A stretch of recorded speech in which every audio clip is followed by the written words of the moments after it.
Do Jornal Público, este é o Soundbite. Ruben Martins. Ora viva, e hoje no Soundbite, olá, há Ana Sá Lopes. Olá, Ruben, estás bem? E olá, Helena Pereira. Olá, viva. Trazemos hoje Pedro Nuno Santos, o secretário-geral do Partido Socialista. Aquilo que nós assistimos ontem, aliás, interpretado por muitos, da forma correta, porque o interpretámos da mesma maneira, um desafio, uma chantagem sobre o Partido Socialista, como se o Partido Socialista estivesse obrigado a aprovar e a sustentar e a viabilizar um governo que tem um programa, ou que quer implementar um programa, com o qual o Partido Socialista discorda.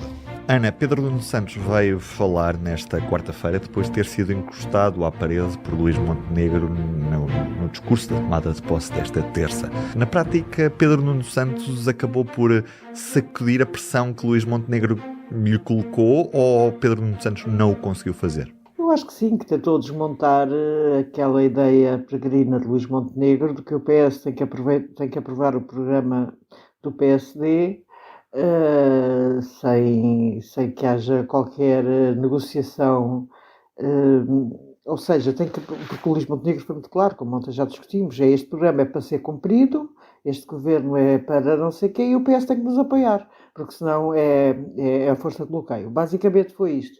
Ele tentou explicar que o PS tinha tido quase tantos votos como o PSD, e o PSD era o PSD que cabia, obviamente, encontrar maneira de governar, como é em todo lado, em toda a Europa. Não há cá, por amor de Deus, deixem-me governar.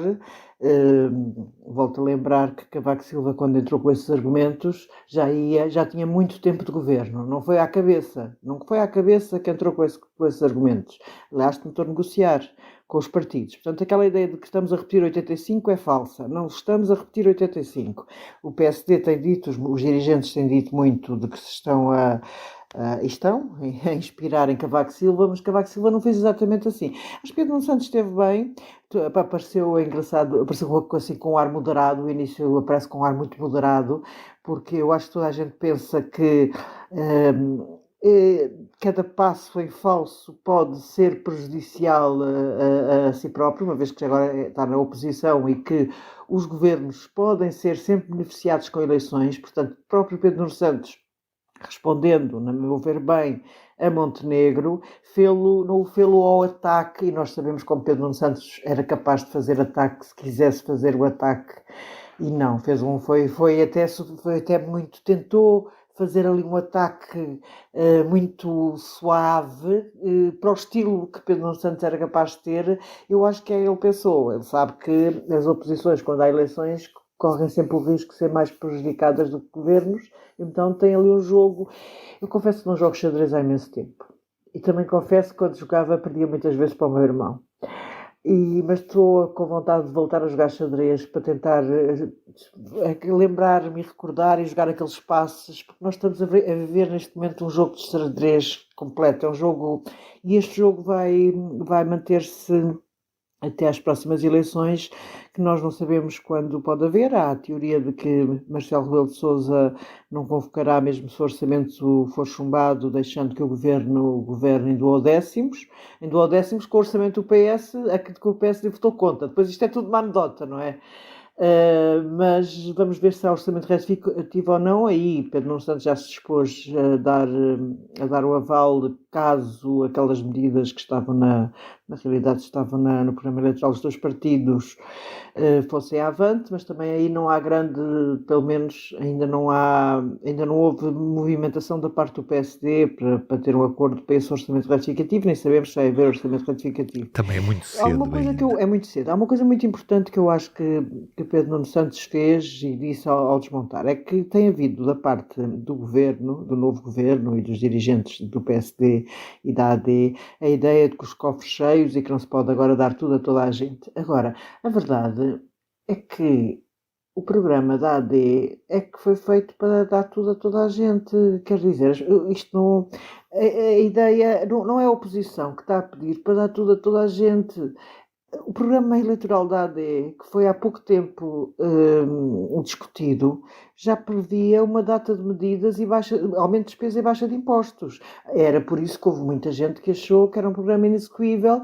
O quadro macroeconómico era muito duvidoso de como é que é possível baixar impostos, com que Montenegro se comprometeu, e continuar ao mesmo tempo a aumentar a despesa, a contar com um mirífico crescimento de 4%. Uma das coisas, deixa-me só acabar, já dou a palavra à Helena que não me calo hoje. Pronto, uma das coisas que eu acho que Pedro Nuno Santos não soube responder, porque não tinha resposta e porque provavelmente arrependido do que fez, foi de não ter ido à tomada de posse. Porque quando ele não dá nenhuma justificação para não ter ido, concreta, não é, estava com gripe, tive um problema pessoal, não foi nada disso, ele optou por não ir. E depois não saía daquela conversa do não pude. Aquilo é claramente quem está arrependido e que sabe que politicamente lhe é prejudicial não ter ido a uma situação institucional como a da tomada de posse do governo. E, de facto, ele insistiu, houve vários jornalistas que fizeram a pergunta, insistiu imenso, ele manteve-se sempre aquela linha do não pude. O não pude não é uma justificação. Não pude não é uma justificação. Ele não tinha justificação, ele não quis ir. Era mais, no fundo, teria sido mais sincero se dissesse não quis ir, porque percebeu-se que foi a verdadeira razão de não ter lá estado. Até porque este tipo de polémicas normalmente são polémicas muito efêmeras, desaparecem muito rapidamente, não é? Portanto, seria polémica esta semana, para a semana já estaríamos todos a falar de outra coisa distinta. Não é a coisa mais grave que assola o país. Ele, nesse aspecto, tem razão, dizer que não é a coisa que mais preocupa os portugueses, e não será certamente, mas é uma questão simbólica, com alguma importância. Sim, o líder partidário não ir a uma tomada de posse, as razões ou são pessoais e não tem que as dizer, ou são políticas. E ele nem foi uma coisa nem outra. Percebeu-se o incómodo, ele nem sabia bem o que é que haveria de dizer. Quer dizer, também ao fim de 24 horas podia ter pensado numa melhor justificação, mas realmente saiu, já ontem dissemos que tinha sido mau, e hoje a justificação também é isso, não ajudou nada. E Helena, Pedro Nuno Santos acabou por conseguir, de certa forma, meter-se à margem desta obrigação de viabilizar. Sabes o que é que me pareceu? Pareceu-me a cena do PSD e da eleição do Aguiar Branco. Na altura, o que eu achei foi como é que é possível o PSD, que tem uma maioria relativa tão pequenina, não ter percebido e não se ter precavido para uma situação que era expectável que fosse encontrar, e portanto tinha que negociar à partida ou falar com o PS à partida, e não falou. E fica espantada por Luís Montenegro não ter feito. Agora fico espantada pelo facto de o PS parecer estar surpreendido com a pressão altíssima que vai ser este tempo todo.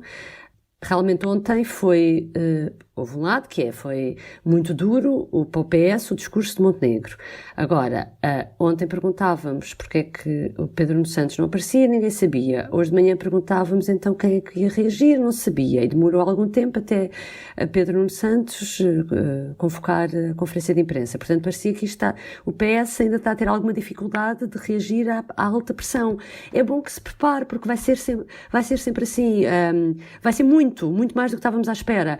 E, ao mesmo tempo, o PS tem de um lado Luís Montenegro, PSD, e tem do outro lado Ventura, que fez uma conferência de imprensa, mal ele acabou de falar, André Ventura veio logo falar. E parece-me, para as coisas correrem melhor ao PS, o PS tem razão naquilo que diz, como diz naquele som de que os deputados do PS não foram eleitos para sustentar o governo AD. Mas tem que também pôr pressão do lado de lá. Quer dizer, quando foi a Belém, há 2 semanas, Pedro Nuno Santos falou que ia nomear 2 negociadores para negociar uma série de coisas com o governo. Nunca mais voltou a falar disso. Deixou cair essa proposta, já nomeou, e não lhe interessa falar disso, porque a única maneira de se defender da pressão, tens toda a razão, Helena, é juntar mais pressão, toda a razão. Percebes? Ele falou disso, mas não falou en passant, tipo, falei com o Luís Montenegro naquela noite, mas foi muito en passant, mas vamos insistir, mas deveria ter feito muito mais pressão, tens toda a razão. É a única maneira de responder a isso. Aliás, porque até Pedro Nuno Santos conta, pelo menos, por enquanto, com o apoio de peso que é o do Presidente da República. República, que disse desde a primeira hora que ele era o líder da oposição, que quer que haja acordos. Portanto, eu diria que o discurso ontem de Marcelo até foi melhor para Pedro Nuno Santos, podia ter sido mais bem aproveitado por Pedro Nuno Santos até do que por Luís Montenegro. Não foi nada... Sem dúvida. Não... Pronto, portanto, acho que é isso. Acho que é uma alta pressão e o PS tem que dar corda mais aos sapatos também para sacudir essa pressão. E a única maneira é pôr coisas a andar e apresentar propostas e pedir também ao governo AD que se posicione em relação àquilo que ele defende. Quer dizer, estamos todos ainda a viver um bocado a preto e branco neste filme. Pois, mas a realidade é que alguém vai ter de ceder, não é? Porque esta pressão colocada em cima de todos nesta maneira, não é? Portanto, há uma pressão colocada em cima do governo, há uma pressão colocada em cima do PS, uma pressão colocada em cima do Chega. É assim, nós conseguimos hoje ter a ideia que havia é o PS pode viabilizar um orçamento retificativo, mas põe-se de fora do Orçamento de Estado para 2025. André Ventura, nesta conferência de imprensa há bocado, acabou de dizer que não contem com o Chega para o Orçamento de Estado. Já está... Portanto, está já a decretar eleições em janeiro do próximo ano, na prática. Não sei, quer dizer... É o Luís Montenegro a colocar a questão só no PS e agora fez com que o Chega pudesse simplesmente dizer não falaram em mim, portanto não contem comigo. Sim, tem sido é completamente... Sim. Não, e agora com o PS a dar completamente gás ao Ventura também. Não é? Isso é que é mais novo, faz-me lembrar mais uma frase popular que diz que num triângulo amoroso é impossível ter os 3 vértices felizes. Fica feita a referência. Um beijinho e até amanhã. Até amanhã. O Soundbites é um programa de Ana Sá Lopes, Helena Pereira e Ruben Martins. A música original é de Ana Marques Maia. Siga o podcast na sua aplicação preferida para não perder os novos episódios. O público fica no ouvido.